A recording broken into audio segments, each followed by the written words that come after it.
Welcome friends, welcome back to the kitchen, welcome back to Sunday Morning and the Old Cookbook Show. Today we're going to do a recipe out of this book from Leon Perrin. It's called Success in Seasoning from 1936. And the recipe I want to do today I find a little bit intriguing. It's called Georgia Sausage. And the tagline under the title is A Complete Meal with Dessert.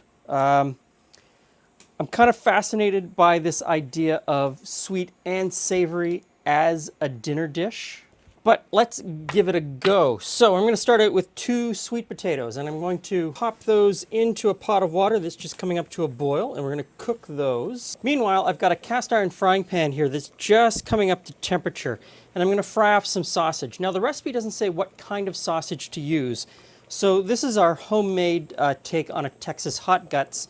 And this is just the stuff that was left over when I was stuffing, and I didn't want to stuff this last little bit into casings. So I just freeze them in these containers and use them in recipes like this.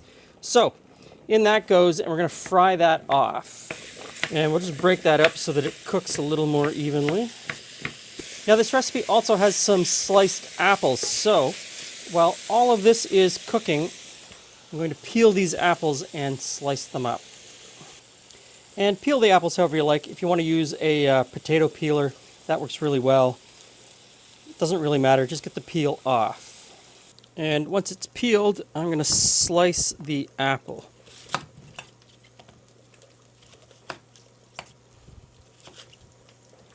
And make sure there's no core. I have to admit, I'm not completely sold on this recipe. It sounds like something you would make at university. You look in the fridge and you've got a bunch of stuff and it's like, what can I do with this? The addition of brown sugar, I think is going to be far too sweet for me, and I'm pretty sure it's going to be too sweet for Julie. But I know that there's people who really love this type of cooking, and got to give it a try. You don't know until you've tried it. And the biggest factor in the flavoring of this, because the only flavoring we're adding is the Leon Perrin's Worcester sauce, the sausage. The sausage can make or break this, and if your sausage isn't quite right, it's not going to work. And I'm not sure if this is the right sausage. We'll find out. And by the way, one of our viewers sent us this fantastic cutting board that he made, and I will link to his website down below the video. Okay, the apples are taken care of, so let's check on the sweet potatoes. I think they might, yep, they are done. So I'm supposed to take these out, peel them, and then slice them up.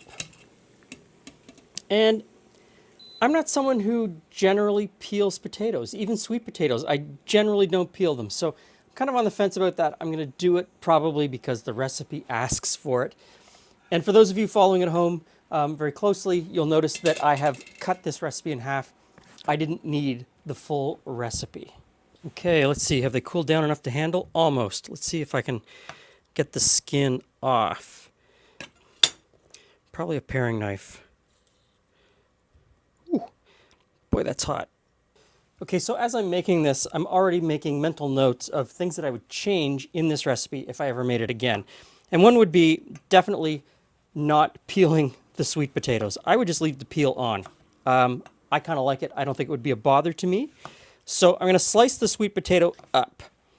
Then it says to put it into a baking dish, a layer of sweet potatoes in a baking dish. And I think if I was to do this again, I would just start out in this Staub cast iron, enameled cast iron pan, and I would fry the sausage in this pan directly, take the sausage out, and then add the sweet potatoes into the bottom. Even though I'm going to deglaze that pan and pour it into here, I think that would just save one pan from the sink. So arrange the sweet potatoes in the bottom. And even though I've cut this recipe in half, I think your choice of sweet potatoes, the size of your sweet potatoes, I tried to get 2 small sweet potatoes. I think if I was doing it again, I would get 1 big sweet potato. You're going to have to judge the amount of potato in this recipe. Same with the apples. I think that the number of apples is probably too much given the amount of sausage that the recipe calls for. So continue putting these in the bottom of the pan. Okay, last piece of sweet potato. Now we put the sausage over top.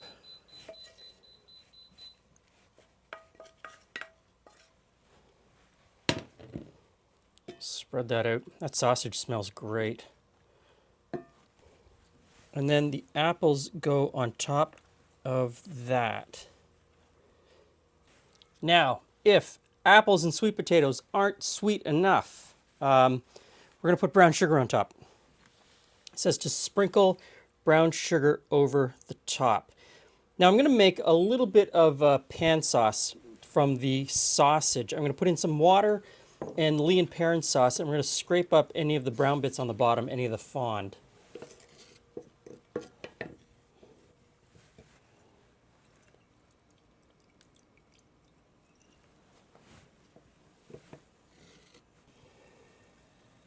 And then we pour that into our pan. Get everything out. It gets a lid, and then into the oven.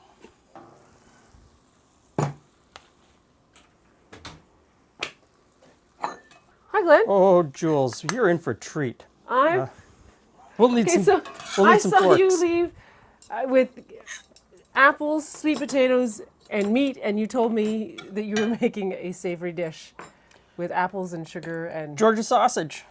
Okay. The tagline. I love the tagline. A complete meal with dessert. It's like a like a Hungry Man TV dinner. It was the level of sugar that I found Yeah. was kind of interesting, especially since you had apples. Apples and sweet made potatoes. But yeah. But let's see. Hot? Mm-hmm. What kind of sausage did you use? It's got a nice bite to it. I used the Texas Hot Guts. Oh yeah, that makes sense. That's so a a good little choice. bit left over. Yeah. So there's a bit of spice, and I think the spice kind of you don't notice the sweetness as much because that heat. No, it kinda, goes well with the sweet potato. Yeah. It's actually quite an interesting dish. I was skeptical, and I think I said that earlier. I'm a little bit skeptical, but you know I was what? skeptical because there was sugar in it. Now I wonder if you could make it without the sugar, and if that's just habit. I think you could totally leave the brown sugar out. Like, does I think that is habit, and I think that it's something that as you play with the sausage, your choice in sausage will change how much, or if any, sweetness is needed from brown sugar. Definitely, but this works together really well. Mm-hmm. I'd throw some peas in because I really like frozen peas. have some corn on the cob on the side? Yeah, I think you can make this into a really good one dish, almost a skillet meal. This is a 1935 or 1936 one pan skillet meal. Strangely, I'm going to give it a thumbs up. Thanks for stopping by. See you again soon.